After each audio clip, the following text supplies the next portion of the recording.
네, 이번에는 더불어민주당 우상호 전 의원 모시고 전국 상황 한번 짚어보겠습니다. 예, 의원님 어서 오십시오. 네, 안녕하십니까. 예, 저희 프로그램에도 오랜만에 나오신 걸로 아는데 저하고도 오랜만에 뵙습니다. 네, 진짜 오랜만에.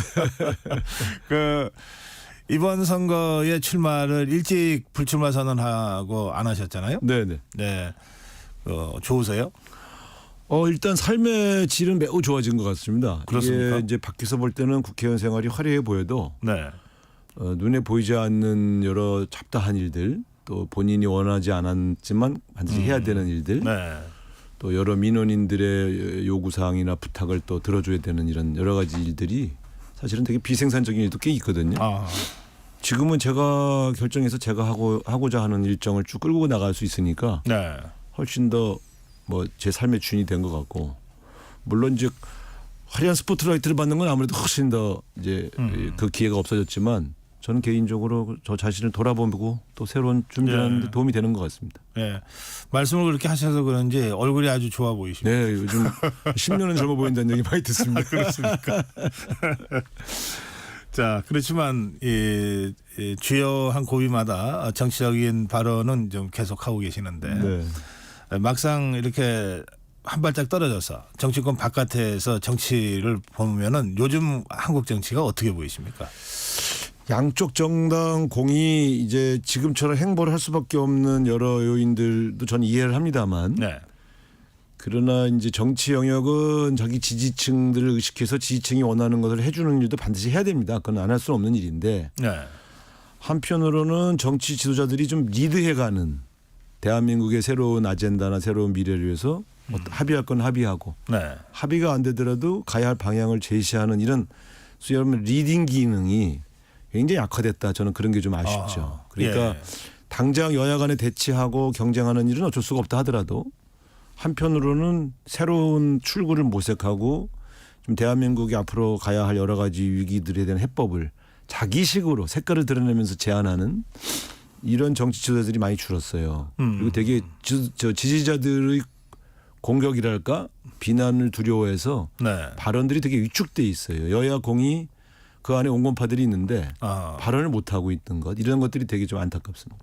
팬덤 정치의 폐해가 일부인데 저는 그런 과거에도 다 있었거든요, 사실. 네. 과거에 뭐 김대중 대통령 시절에도 열성 호남당원들이 압박도 있었고, 네. 문재인 대통령 시절에 소위 이제 그 문재인 대통령 적 지지층도 네. 일정하게 국회의원들에게 압박을 가했었죠. 네. 지금 이재명 대표 지지자들이 의원들에 대해서 이래저래라 뭐 이렇게 압박하는 것도 저는 이해해요. 근데 문제는 의원들이 네. 혹은 지도자들이 그건 그것대로 이해하면서 가야 할 방향에 대한 자기 용기 있는 발언도 해야 한다고 생각합니다. 그런 네. 것들이 좀 위축돼 있는 게 팬덤 탓만 하면 되나요? 그럼 정치를 왜 하나요? 그러니까요. 예. 네. 지금 제가 보기에는 한국 정치가 한편으로는 정치 불신과 정치적 무관심이 계속 퍼지고 있고, 그렇죠. 또 한편으로는 정치 과잉이 또 있어요. 그러니까 굉장히 둘 다 사실 불건강한 건데, 네네네. 예, 이거를 돌파하고 이끌어가는 그 역할과 책임이 정치 지도자들한테 있는 것 아니냐 이거죠. 그렇죠. 그래서 저는 최근에 여야 간의 민생협의체 만드는데 여야 의견을 같이 한 것이 네. 하나의 출구가 될 것처럼 보입니다. 네. 그런데 뭐 말은 좋은데 이거 과연 될 거냐? 예. 그러니까 이제 이거를 하면 기존에 했던 다툼을 아예 안 한다. 그건 아니죠. 그러니까 저는 이제 항상 정치는 트랙이 다양할 때 훨씬 다양해지는 것 같고요. 네. A라는 트랙에서 해결하지 못한 게 B라는 트랙을 하다 보면 어떻게 해결되는 경우도 있고 그렇습니다. 그런 측면에서 보면 예. 너무 이렇게 대치하는 트랙만 있는 것보단 이건 이것대로 살리되 안 할 수는 없어요. 자기 지층을 겨냥해야 되니까.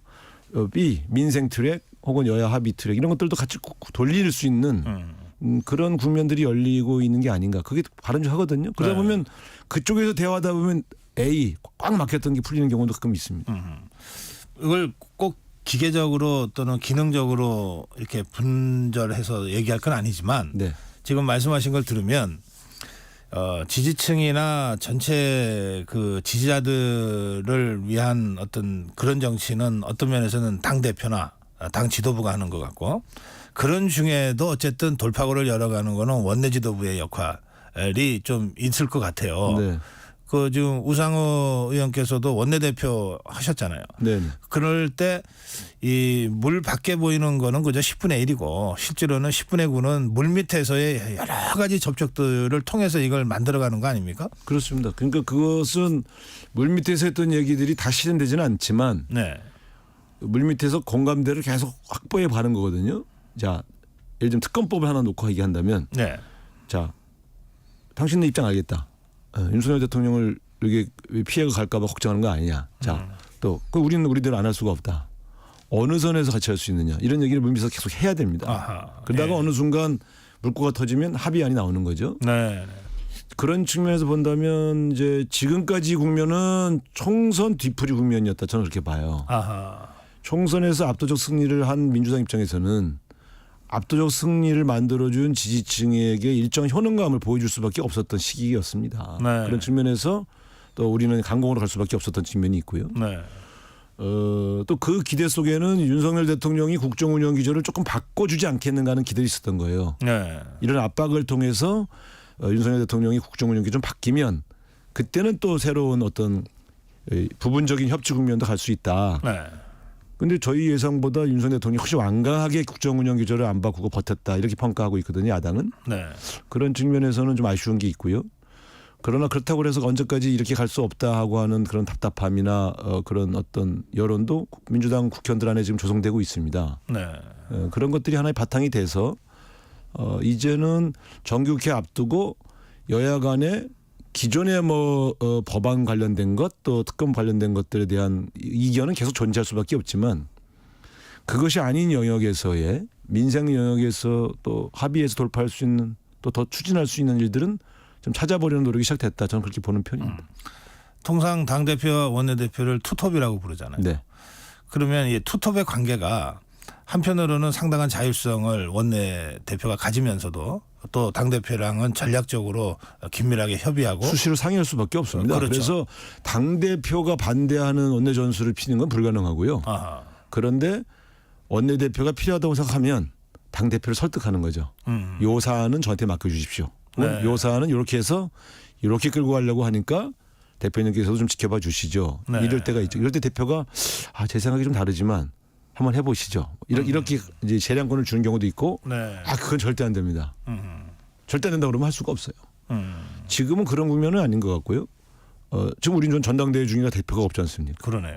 그래서 사실은 저희도 약간 과도기라 전당대회가 좀 끝나야 신인 지도부하고 상의해서 새로운 국면을 만들어갈 수 있는 어떤 전략이랄까 이런 걸 세울 수 있을 것 같은데 네. 그러나 그 과도기적으로 박찬대 원내대표도 여러 가지 다양한 고민을 하는 것 같습니다. 예. 그 오늘 민주당에서는 이제 최상병 특검법 세 번째로 발의할 예정으로 알려져 있거든요. 네. 그러면 이번에는 임성근 전 사단장 구명 로비 의혹을 포함해서 그러니까 대통령이나 여당 입장에서는 더 받기 어렵게 지금 강화된 이 특검법이다 이렇게 보통 평가를 하던데. 근데 이렇게 보셔야 될 것 같아요. 예. 지금 최상병 특검법은 야당이 발의하고 통과시킨 다음에 대통령이 거부하는 걸 반복되고 있지 않습니까? 그렇죠. 그러니까 한번 거부된 법안을 그대로 낼 수 없으니 법안을 내용을 계속 달리해서 낼 수밖에 없다 보니 내용이 네. 저는 중요하다고 보지는 않고요. 아하. 받을 거냐 말 거냐의 대치만 남아 있는 문제다. 네. 문제는 이걸 언제까지 이렇게 끌고 갈 거냐. 야당 입장에서는 그럼 어느 순간 이제 특검 포기했습니다. 이렇게 할 수가 없습니다. 그럴 거 아닙니까? 네. 저쪽에서 거부권 행사했다고 그래서 지지자들 때문에라도 그렇게 아니 또 못하겠죠. 실제로 그렇지. 아니 대통령이 거부권 행사했다고 안 하겠습니다. 그러면 야당의 존립 근거가 사라지죠. 네. 더군다나 다수당인데 그런 측면에서 여야나 그 대통령과 합의가 이럴 때까지 민주당은 계속 발의할 수밖에 없는 거예요. 아하. 문제는 어떻게 돌파구를 만드냐의 정치력이. 그러면 한동훈 대표의 제3자 추천 특검이나 네. 또는 천하람 대표의 이 변협 회장 추천 특검이 절충적 대안이 될 수 있습니까? 그러니까 제 개인 의견을 말씀드리자면 예. 저는 특검만 할 수 있다면 저는 한동훈 안이나 네. 천하람 안을 갖고 협상해야 한다고 생각합니다. 제가 과거에 박근혜 최순실 특검 할 때 원내대표 아니었습니까? 네. 결과적으로 그때 민주당이 추천한 게 아닙니다. 국민의당이 추천했거든요. 박영수 특검을. 네. 그리고 그걸 대통령이 받은 거예요. 저희가 추천한 검사를 안 받았죠. 아, 대통령. 그때는 저 안철수 그 국민의힘 당인가? 그렇습니다. 그쪽 당에서 박영수 특검을 저희 추천했었어요. 당이 추천한 당시 특검 후보는 조승식 검사였고요. 그랬죠. 예. 박영수 특검을 추천한 거는 박지원 원내대표였고요. 예, 안철수 당에서. 예, 안철수 당. 예. 그러니까 그렇게 본다면 사실 민주당 입장에서는 꼭 우리 당이 추천해야만 된다고 생각할 필요도 없어요. 제대로 된 수사 능력이 있는 강골 소위 수사를 지휘할 수 있는 그런 수사 전문가가 들어선 수만 있다면 뭐 왜 이걸 거부하겠습니까? 그런 측면에서 본다면 특별히 민주당이 추천하지 않는다 하더라도 제대로 된 수사 능력 있는 사람을 추천할 수 있는 제도만 만들어진다면 저는 충분히 협상할 수 있다고 보고요. 네. 그래서 저는 지금 국면에서는 한동훈 안이나 천하람 안으로 협상을 해도 된다. 문제는 자기들이 낸 안을 자기들이 거부한 적이 있는 정당이라 과연 추경호 원내대표나 의원들이 한동훈 대표의 안을 받을 수 있는 거냐에 대한 네. 의심이 있는 거예요. 민주당은. 네. 근데 그 협상 국면으로 끌려갔다가 사실은 한동훈 안도 안 되고 흐지부지 되면 어떡할 거냐 하는 난점은 있어요. 결국 신뢰의 문제죠. 그런 측면에서 저는 특검을 언젠가 해야 된다면 그 안으로 합의하는 게 좋겠고 윤석열 대통령도 저는 지금처럼 가시는 게 잘 이해가 안 가요. 어차피 이 안은 살아있는 안이라 정권이 끝나고 나서 야인으로 돌아왔을 때 그때 특검 대상이 되면 더 힘들지 않으시겠어요? 차라리 지금 받는 게 낫지 않으신가요? 저는 그런 측면에서 본다면 왜 이렇게 바보처럼 끌고 가는지 잘 모르겠고 여러 가지 여야가 이 진실을 밝혀서 재발 방지하자는 게 목적인데 거기에 집중하는 협상을 하면 좋지 않겠나 하는 게 개인 의견입니다. 그 여권에서는 네. 이게 그 최상병 사망의 진실 이것을 밝히기 위한 특검이 아니고 지금 야권에서 강행하려는 특검이 결국은 윤석열 대통령을 탄핵하기 위한 뭔가 그 근거를 만들기 위한 특검이다. 정치적 정략적 성격의 특검이다. 이렇게 보고 반대하는 것 같거든요. 아니 특검이라고 하면 이제 결국 수사 전문가가 특검을 맡지 않습니까? 그리고 이제 검찰에서 검사들을 파견받아서 어차피 수사 검사들을 또 보충하지 않습니까? 이분들이 없는 사실을 만들어내거나 탄핵을 위해서 없는 사실을 조작하거나 그럴 리는 없지 않습니까? 그렇기 때문에 저는 야당 일각에서 탄핵 얘기가 나오고 이게 탄핵 사유까지 되지 않을까라는 기대가 일부 있는 건 사실이에요. 네. 그러나 그거는 수사 결과에 따라 바뀌는 것이지 그것을 먼저 정해놓고 수사를 할 수 있겠는가. 더군다나 국회의원들이 수사하는 것도 아니고 단서를 만들어서 이 법률을 구성하는 검사들이 특검을 구성해서 수사를 할 텐데 네. 야당에 그런 기대가 있다고 그래서 그 기대를 그 객관적인 사실이 왜곡되지는 않지 않겠습니까? 그런 네. 측면에서 본다면 저는 그거는 기우다. 네. 그런 거 걱정할 수는 있지만 기본적으로 출발은 진실을 밝혀서 재발 방지하자는 네. 목표가 더 컸다. 그리고 거기에 대통령이 일부 관여했다고 하는 단서가 있는 건 사실 아닙니까? 그러니까 그것조차 밝혀라라고 요구할 수 있죠. 근데 저는 개인적으로 설사 대통령이 경로했다고 그래서 경로한 게 탄핵 사유가 되지는 않거든요. 네. 자기들도 알지 않습니까? 어느 정도 관여했는지 제일 잘 아시는 분들인데 오히려 이걸 막으면 막을수록 우리가 모르는 탄핵의 사유가 될 만한 개입을 했다는 것인가? 진짜 뭔가 불법을 했기 때문에 저렇게 막는 건가? 이런 의혹이 더 커지죠. 예. 그런데 이제 해병대원 특검법을 조금 벗어나서 보면 네. 사실 이 야권에서는 윤석열 대통령이 당선되고 취임하는 이 정권 인수위 기간에 벌써 탄핵 얘기를 시작을 하고 촛불을 들고 나와서 지금 조국 혁신당에서는 3년도 길다 위원회 이거 사실은 탄핵위원회죠. 이런 거를 공식적으로 당 기구로 띄우기도 하고 막 그런 상황 아닙니까?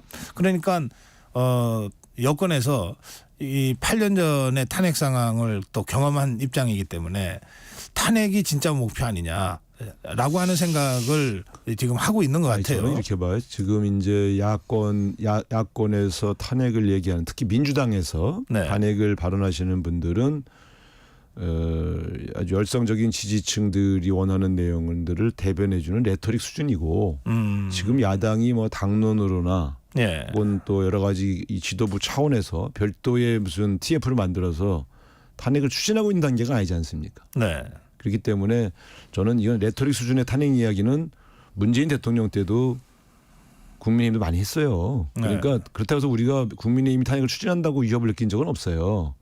그렇기 때문에 지도부와 중심 세력들이 그 일을 추진하고 있느냐를 보시면 되는데 네. 그렇진 않지 않습니까? 지금 이재명 대표가 탄핵 얘기한 적이 있습니까? 박찬대 원내대표가 탄핵 얘기한 적이 있어요? 없어요. 그러니까 구성원 중에 일부가 좀 열성적인 당원들과 광장의 목소리를 대변하기 위해서 필요하다 혹은 할 수도 있다 이렇게 얘기하는 것은 그분들의 주장인 것이고 당 차원에서 추진하고 있지 않는데 마치 당 차원에서 추진하는 것처럼 오인해서 과잉대응할 필요는 없다 이렇게 생각합니다. 예. 그 지난번에 총선 직후에 윤석열 대통령과 이재명 대표가 만났습니다. 그리고 8월 18일 전대가 끝나고 나면 여야 영수회담을 하자고 지금 이재명 대표가 대통령 만나고 싶다고 지금 그랬고 박찬대 원내대표가 영수회담 하자고 지금 제안한 상태입니다. 예, 대통령과 이재명 대표 또 대통령과 이재명 대표 한동훈 대표 이 영수회담 가능성은 어떻게 보십니까? 가능성은 잘 모르겠습니다만 저는 여야의 지도자들이 자주 만나야 된다고 생각해요. 그러니까 윤석열 대통령이 이재명 대표에게 대화를 극도로 피해왔던 것이 또 이런 현 국정이 계속 대치 상황으로 갈 수밖에 없는 요인 중에 하나라고 저는 보고 있거든요. 그런 측면에서 본다면 역대 대통령 중에 야당과의 대화를 제일 많이 피하신 분 아닙니까? 이렇게까지 안 만나준 적이 없거든요. 만나서 합의가 되든 안 되든 자꾸 공감대를 형성하기 위한 대화는 다양하게 여러 가지 채널들이 돌아가야 된다 저는 이렇게 보고 있고요. 저도 야당 지도부를 해봤습니다만 이 대화를 하게 되면 합의가 안 이루어져도 네. 상대방에 대한 오해가 많이 거쳐져요. 그래도 그런 측면에서는 저 대화의 자리를 많이 만드는 게 좋다. 근데 이제 모멘텀은 이렇게 될 수 있겠죠. 민주당 전당대회가 끝나고 나면 새로운 지도부가 구성되지 않습니까? 그리고 국민의힘도 새로운 지도부가 구성됐고 그러니 대통령이 여야 지도부를 초대해서 국정 현안을 설명하고 협조를 요청할 수 있는 자리를 만드는 게 너무 자연스럽지 않습니까? 저는 그렇게 만들어져야 한다고 보고요. 예. 그리고 또 여야 대표끼리도 또 별도 회담을 해서 여러 가지 전국 상황에 대한 해법을 논의하는 것이 나쁘지 않죠. 그 지난번 윤석열 대통령 이재명 대표 회동은 어떻게 평가하세요? 저는 대화는 일단 좋은 거다. 남북 간에도 여야 간에도 대통령과 야당 간에도 당장의 성과가 없어도요. 자꾸 만나서 얘기하다 보면 조금씩 터지는 게 생겨요. 그 저도 이게 박근혜 대통령하고 대화도 해봤고 당시에 정무수석들하고도 많이 만나서 소주도 한잔 하면서 여러 가지 전국 현안을 대화를 해봤습니다만 답답하긴 해요. 네. 꽉 막힌 것 같고 그래도 자꾸 얘기하면 대화를 하면 나아지는 게 있습니다. 네. 예. 자, 지금 민주당 전당대회가 이제 막바지로 이제 치닫고 있는데 어떻게 보고 계십니까? 글쎄 아무래도 이제 전당대회라는 게 대표 선거를 중심으로 여러 가지 경쟁 국면들이 이 흥행 요인이 되지 않습니까? 그런데 이제 민주당의 당 대표는 어차피 이재명 후보가 유력하기 때문에 아무래도 흥행성은 좀 떨어지는 건 사실이죠. 근데 최고위원들이 엎치락뒤치락하는 걸 잘 보면 지난번에 지도부는 정말 전부 100% 이제 뭐 100%라기보다 거의 80~90%가 이재명 대표와 아주 깊은 관계에 있는 분들 또 이재명 대표의 도움으로 최고위원이 되신 분들이 훨씬 더 많았죠. 이번 최고위원회 구성은 좀 다른 것 같습니다. 그래요. 네, 그래서 저는 정봉주 전 의원이 이렇게 바람을 일으킬 줄 몰랐고 그리고 또 거기에 대응해서 또 김민석 의원이 이렇게 또 대응을 잘할 줄도 몰랐고 잘 보시면 정봉주, 김민석 뭐 이분들이 찐명 아니에요. 잘 아시지 않습니까? 김민석 의원은 저랑 정치에 같이 했던 분이고 그러네요. 예. 정봉주 의원은 저하고 손학규 대표 같이 했던 분이고 그때 이재명 대표는 정동영 대표를 도왔지 않습니까? 예, 그랬죠. 지금 후보로 나오신 분 중에 지금 전현희 의원님 문재인 대통령이 권익위원장 지명했던 분이고요. 그리고 한준호 의원도 이재명 대표 수행실장을 했습니다만 엄밀하게 말하면 더 좋은 미래 소속이고요. 혁신의 소속이 아니란 말이에요. 네. 잘 보시면 오히려 지도부의 구성이 훨씬 지난번보단 다양하다. 그렇군요. 저는 오히려 이렇게 평가합니다. 예, 이 시간이 다 돼서 마지막 질문 짧게 드릴게요.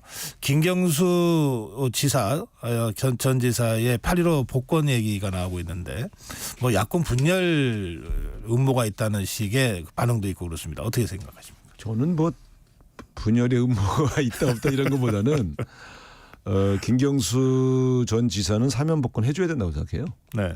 오랫동안 형을 살았고 또 형을 산 이유가 본인이 잘못한 게 아니라 문재인 대통령을 돕다 생긴 일 아닙니까? 그런 측면에서 본다면 이젠 충분히 정치활동을 풀어줄 때가 됐다. 원래는 저는 문재인 대통령 시절에 풀어줬어야 한다고 생각했어요. 그런데 문재인 대통령이 워낙 사면에 대한 원칙론자여서 못하셨는데 저는 윤석열 대통령이 여야 정치인들 중에서 이제 통합 차원에서 풀어줄 사람은 풀어줄 때가 됐다고 보고요.